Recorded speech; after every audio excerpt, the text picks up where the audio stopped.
અલી પડદાની અંદર હે ને પડદો અને તે ના થાય ને તે લટર ના તે હા પેજે પલંગમાં એ બારાની હા જય રાધે રાધે જય દ્વારકાધીશ. કેમ છો મારા વાલા ગુજરાતીઓ?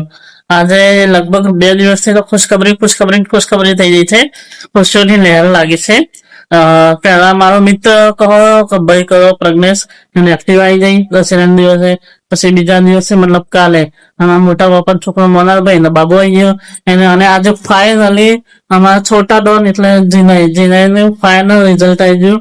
IITS માંથી 7 બેન્ડ અને સવારે તો લગભગ 7 વાગે આવ્યું હતું. 7 થી 8 વાગ્યા સુધી તો ખુશીઓની લહેર થઈ ગઈ. મજા આવી ગઈ. મસ્ત રિઝલ્ટ આવી ગયું.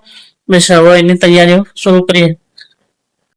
જેની પરીક્ષાની તૈયારી કરી રહ્યો છે અને હું બેઠો છું અહીંયા સર્ચ રિપોર્ટ કરાવવા યુટ્યુબનો. કેટલા લોકો જોઈ રહ્યા છે, કેટલા સ્કીપ કરે છે, બધા સર્ચ રિપોર્ટ અઠવાડિયે કાઢવો પડે તો કાઢીએ છીએ. તમે મળીએ થોડી વાર રહીને. તો સાંજ પડી ગઈ છે લગભગ 6 વાગ્યા અને અમે અમારા પપ્પાની દુકાને મારી દુકાને આવી ગયા છે.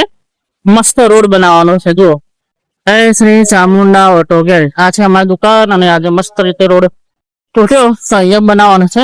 સચિન ટીચકુલે જેવો રોડ બનાવ્યો છે. મેન જીને પરફેક્ટ રોડ આખો મસ્ત રીતે ચકાચક કરી દેવાનું છે.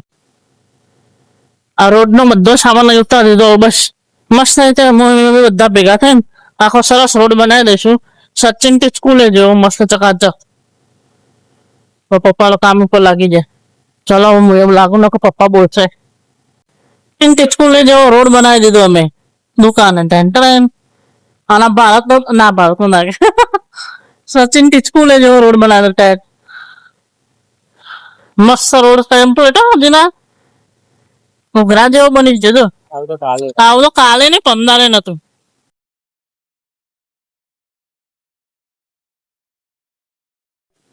હેલો મિત્રો, આજે વ્લોગ નો છે બીજો દિવસ અને મમ્મી પપ્પા બધા જ ગયા છે શોપિંગ કરવા.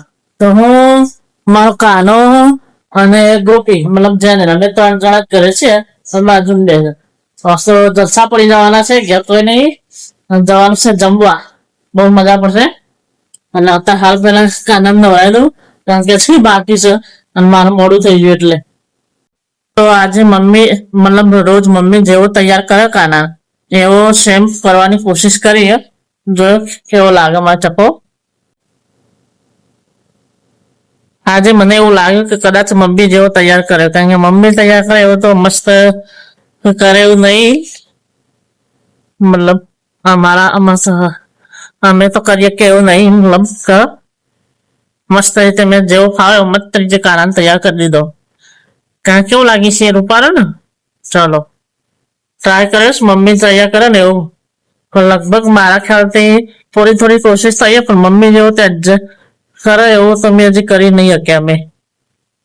અને મને લાગતું કે અમે કરીશું કોક વખત કારણ કે મમ્મી છે ભાઈ. ચીકી એક મસ્ત નાની બિલાડી આવતી હતી. મસ્ત રમતી હતી ખૂબતી હતી. એના બચ્ચા પણ અહીંયા રોજ દર રોજ છે લગભગ 8-9 વર્ષથી આવતી હતી. કૂતરાએ મારા જોઈને બચ્ચે રાહ દીધું. બિલાડી પાડી દીધી. એનો બચ્ચો બિચારો નાનો રખડતો થઈ ગયો. એવું છે એ બચ્ચો આપણે મોટો કરીશું ધીમે ધીમે. બધા સોસાયટી વાળા ભેગો થઈ એક આના ઘેર છે એક થોડા આના ઘેર. હું બતાવું જો બચ્ચું હોય તો હું લેતો આવું દૂધ પીવડાવું. એના મમ્મીને એવું છે કે મારા અહીંયા આવશે એને તો ભાવના બચ્ચો તો ઘર ઉપર પવનના ઘેર લઈ ગયા હતા બીજું તું કોઈ બીજા બચ્ચું તો મળ્યું નહીં. આવશે તો બતાવીશું. મસ્ત ક્યુટ નાનું મસ્ત લાગે. મારા કૂતરો બિચારી મમ્મી કે કરી આટલા વર્ષોથી માં તો રહેતી હતી. હેલો કોઈ નહીં હોય જે થયું. આજે અમારે જવાનું છે જમવા ગોજારિયા બાર. કેમ કે અહીંયા આજે અમારે મહાકાળી માનો અનુજો છે તો એ બધું જ બંધ રહેશે એટલે ગોજારીની બહાર જવું પડશે જમવા. અમે મમ્મ ખાવા બહાર જઈએ કે અમે મમ્મ ખાવા બહાર જઈએ કે ચલો અમે ગેંગ રેડી થઈ ગઈ છે બહાર જવા જમવા. ચાઇનીઝ એક પનીર ભુરજી કર અને એક સોયા કાજુ હા, બસ નાના માટે અને એક આપણા માટે થઈ જાય નહીં કાનો કરજો અરે આ બાત આપણા પૂરી આયા તો પહેલે ડબ્બા દૂધારિયાની બાત છે પ્રજ્ઞેશ ફોન ના કરે પ્રજ્ઞેશ તો ગયા અરે અમે કાકા બાપાના ઘેર પોળ્યા હતા મતલબ અમે કાકા બાપા પોળ્યા હતા જ્યાં મેરુમાં મજા આવી હતી જમવાની થોડું અહીંથી દૂર થાય લગભગ 3-4 કિલોમીટર પણ મજા આવી હતી એકદમ પૈસા વસૂલ થાય તબિયત થઈ કાદો એવી મજા આવી હતી કારણ કે પેલો બહાર જાઓ એટલે નીકળવા ઘરે હતા એટલે પકડી લાયા બાજુ અહીંયા બહાર રાખ જો નાનું બચ્ચું આવ્યું અલ્યા તો કિચનમાં જ જાય એનો કંઈક તો મમ્મી નહીં બહુ કેવું નાનું છે જો કાના માવ બાપરે એ પગમાં જ હતી અરે જેની લાવી હું માવ કરતું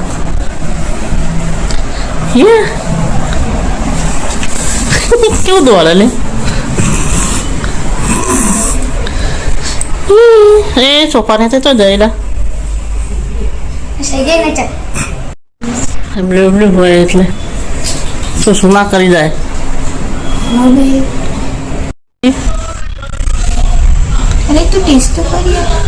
એવું ટેસ્ટ ધીમે ધીમે પીસાય તો કીધું બોલ કાલ પકાવવા જતો તે પણ શું થયું ઓલ હોય છે ગાડી ગબરું કરે ને ગલી આ થોડો મોટો થઈ જાય ને પછી વધુ ના આવે ધીમે પીવો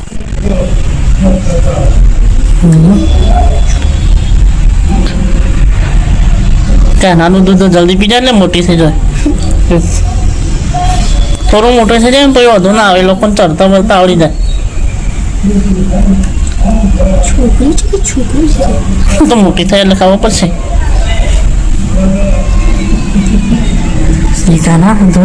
નાનું બચ્ચું આવ્યું તમે તો આજે જે બિચલાડીનું બચ્ચું છે ને એ મમ્મી મતલબ એ મમ્મીના પુત્રોએ માર દીધી હવે આ બચ્ચું અહીંયા આવી ગયો એટલે બધો સોસાયટી વારાપતિ એકના ઘેર રાખે થોડું મોટું થાય પછી વાંધો નહીં મેં કીધું અહીંયા પહેલાં અમારા ઘરે અહીંયા બીજે માલ રાખતી હતી મમ્મી મોટું થાય પછી નીચે ઉતારતી હતી તો મેં લાગે કદાચ થોડું બીજે માલ લઈ જાઉં તો અહીંયા આવ્યું હવે બીજે માલ લઈને આવ્યો છું હવે જો રહેશે તો રાખીશું એની મમ્મી અહીંયા રાખતી હતી પહેલાં આ વખત જ નહીં રાખી નકર દર વખત અહીંયા રાખતી જોઈને મમ્મીનો બધો પગલો અહીં બારીમાંથી કૂદી અને મશીન ઉપરથી કૂદી સીધે અહીંયા રાખતી હતી થાય ને તારે લઈ જતી હતી વાત ખબર નહીં હવે જે થયું એ થયું અમે જોઈએ થોડું દૂધ ને બધું મૂક્યું છે કારણ કે ખૂણા બે નહીં લાગે એ અવાજ આવ્યો બસ આવી રીતે તો બે દાળ સાચવીએ જોઈએ મોટું થઈ જાય પછી વાંધો નહીં અને અહીંયા રહે તો ઠીક અમે તો પછી ચોક વ્યવસ્થા કરવી પડશે મને લાગે અહીંયા રહેશે કારણ કે અહીંયા સેફટી બંધ બીજામાં કોઈ કૂતરામાં આવતું નહીં પર્સનલ અમારા જેને અમારા 4 સિવાય કાના સિવાય દૂધ ના બધું મૂકીને આવ્યો તમે શાંતિથી જોવું કલાક લગભગ તો રહી જશે કારણ કે આખી નીચે કંઈ સન એટલે અમને કોઈ પ્રોબ્લેમ નહીં અને એને કોઈ પ્રોબ્લેમ નહીં આખી સ્પેસ તો ગમે એમ ફરી જશે અને સેફટી પર ફૂલ દૂધ ના બધું મૂકી દઉં કાલથી સવાર થોડું વહેલા ઉઠીને જોવું પડશે બિચારા 2-3 દિવસ થાય ને ભાઈ વાંધો નહીં બચ્ચું જોયું બચી ઉઠી જાય પલંગમાં એ બારાજી આ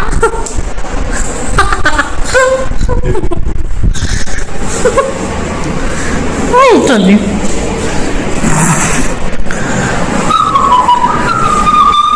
લિટલ ચમ્સ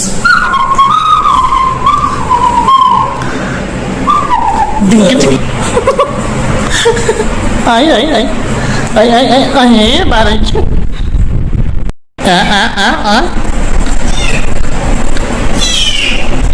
લાઈન ફરજે